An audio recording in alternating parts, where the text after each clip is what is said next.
Nandrani is not the first woman to endure prolonged abuse at the hands of her spouse. However, this particular 38-year-old of Tushin, West Demerara, has come to the realization that the only reward for her suffering in silence will be her death. As such, she is saying enough is enough.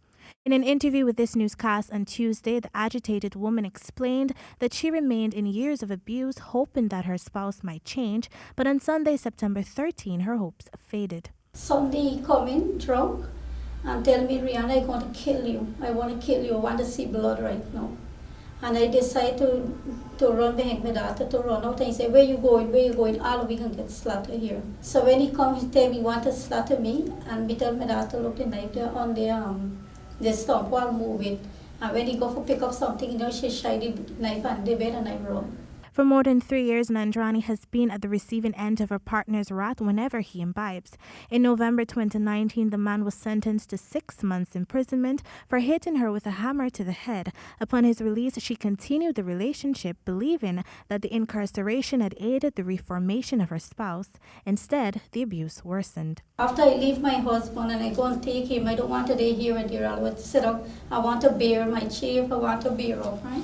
But I couldn't bear because he beat me all the time. Following the most recent beating earlier this month, Nandrani moved out of her home and left her abuser and has been staying with a friend. However, she requires help to get her abuser evicted from her home. She claims that attempts to get the police's assistance has proven futile to date. When I go to the station, outpost, they told me they can't do nothing about it and me must go home back. Even the sergeant was in the outpost, she tell him to go home, let the man go back in the house. Every time he beating me, I go and report it, and they don't want to take my statement.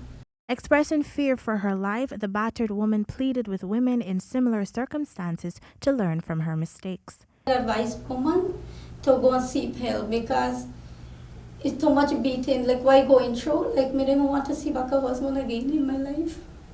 Because it's overbearing. Imagine I begging him to kill me, not to do this, and he's still doing it. Meanwhile, when contacted, Divisional Commander Arawat told this newscast that he was not apprised of the matter, but committed to promptly initiating a thorough investigation into the matter with a view of assisting the victim.